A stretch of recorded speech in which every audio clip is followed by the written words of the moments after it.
Hello and welcome to your channel as they like it. क्या आपको पता है कि यूनाइटेड नेशंस के परमानेंट मेंबर्स कौन कौन हैं? और क्या आपको पता है कि वीटो पावर क्या होती है?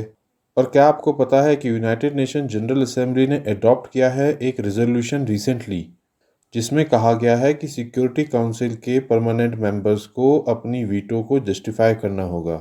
तो आइए जानते हैं क्या है ये complete topic. Recently United Nation General assembly ने अडॉप्ट किया है रेजोल्यूशन, जिसमें कहा गया है यूनाइटेड नेशन सिक्योरिटी काउंसिल के 5 परमानेंट मेंबर्स अगर वो वीटो का इस्तेमाल करते हैं तो उन्हें वीटो को जस्टिफाई करना पड़ेगा। ये प्रपोजल रखा गया था लिechtenstein कंट्री द्वारा, जिसको को स्पॉन्सर किया था 50 से ज़्यादा कंट्रीज़ ने और यूनाइटेड स्टेट्स ने। और इस प्रपोजल में कहा गया है कि अगर यूएनएससी का कोई भी परमानेंट मेंबर किसी भी रिजोल्यूशन को वीटो करता है तो यूनाइटेड नेशन जनरल असेंबली का session with in 10 working days बुलाया जाएगा, जिसमें कि ये डिस्कस किया जाएगा और डिबेट किया जाएगा कि किस सिचुएशन में ये वीटो जो है पावर इस्तेमाल की गई है। ये प्रपोजल बेसिकली इसलिए लाया गया है क्योंकि पास्ट में ऐसा देखा गया है कि जो परमानेंट मेंबर्स हैं वो वीटो पावर का फ़ायदा अपने लिए या अपने एलाइड कंट्रीज़ के लिए उठाते हैं। और ऐसे में ये रेजोल्यूशन जो है ज़्यादा अकाउंटेबिलिटी, ट्रांसपेरेंसी और रिस्पॉन्सिबिलिटी लेके आएगा। आइए समझते हैं कि वीटो पावर एक्चुअली है क्या। सबसे पहली बात तो ये समझने की है कि यूएनएससी के जो रिजोल्यूशंस होते हैं वो बाइंडिंग होते हैं और इंटरनेशनल लॉ में, और यूनाइटेड नेशन जनरल असेंबली के जो रिजोल्यूशन होते हैं वो बाइंडिंग नहीं होते हैं। उनकी एक पॉलिटिकल सिग्निफिकेंस होती है, लेकिन यूएनएससी के रिजोल्यूशन की पॉलिटिकल के साथ साथ लीगल सिग्निफिकेंस भी होती है। और इसी कारण से यूनाइटेड नेशन सिक्योरिटी काउंसिल की जो रिजोल्यूशंस होते हैं उनकी इम्पोर्टेंस ज़्यादा होती है विसाविस रिजोल्यूशन जो कि यूनाइटेड नेशन जनरल असेंबली के होते हैं। वीटो पावर ऐसी पावर है जो कि 5 permanent members of the United Nation Security council के पास है, जो कि स्ट्राइक डाउन कर सकते हैं किसी भी सब्सटेंटिव रिजोल्यूशन को।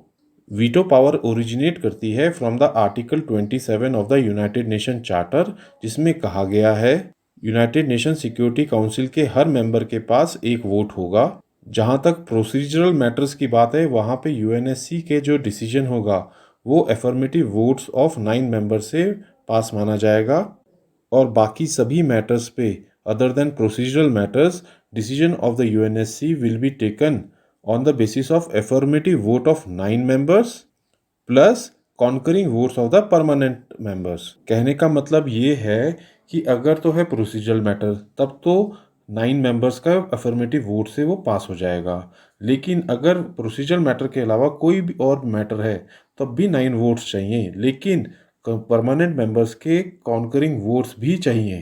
कहने का मतलब ये है कि अगर कोई भी परमानेंट मेंबर उसको नहीं पास करना चाहता है तब वो रेजोल्यूशन पास नहीं होगा। यहाँ पे ये बात भी जान लें कि अगर कोई परमानेंट मेंबर एब्सटेन करता है वोटिंग से तब रिजोल्यूशन को ब्लॉक नहीं किया जाएगा। एक और फैक्ट भी जान लें कि पावर ऑफ वीटो जो है ऐसी टर्मिनोलॉजी कहीं भी यूएन चार्टर में इस्तेमाल नहीं की गई है। ओनली आर्टिकल 27 में कंकरिंग वोट्स जो हैं उसको मेंशन किया गया है, और इसी कारण से पावर ऑफ वीटो को principle of great power unanimity भी कहते हैं और साथ ही साथ ग्रेट पावर वीटो भी कहा जाता है।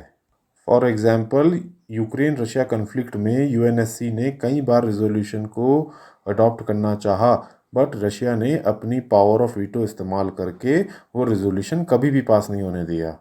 यहाँ पे आपको एक इम्पॉर्टेंट डिफरेंस भी बता दें in the resolutions adopted by UNSC vis a vis resolutions adopted by United Nation General Assembly. United Nation Security Council में पास जो रिजोल्यूशन होता है, जैसा हमने स्टार्टिंग में भी बताया, वो politically as well as legally binding होता है इंटरनेशनल लॉ में। वहीं जनरल असेंबली के रिजोल्यूशन की पॉलिटिकल वेट तो होती है बट उनकी कोई लीगल बाइंडिंग नहीं होती है। फॉर एग्जाम्पल इस साल रशिया यूक्रेन कॉन्फ्लिक्ट के बीच में रशिया के खिलाफ 3 जो रिजोल्यूशंस पास हुए हैं वो जनरल असेंबली के रिजोल्यूशन से हैं। वहीं सिक्योरिटी काउंसिल के कोई भी रिजोल्यूशन पास नहीं हो सका है क्योंकि रशिया ने उसको वीटो कर दिया। दूसरा इंपॉर्टेंट डिफरेंस भी समझ लीजिए, यूएनएससी के रिजोल्यूशंस में वीटो किया जा सकता है, वीटो पावर एप्लीकेबल है, लेकिन यूनाइटेड नेशन जनरल असेंबली के जो रिजोल्यूशंस होते हैं उसमें कोई वीटो पावर का इस्तेमाल नहीं हो सकता है।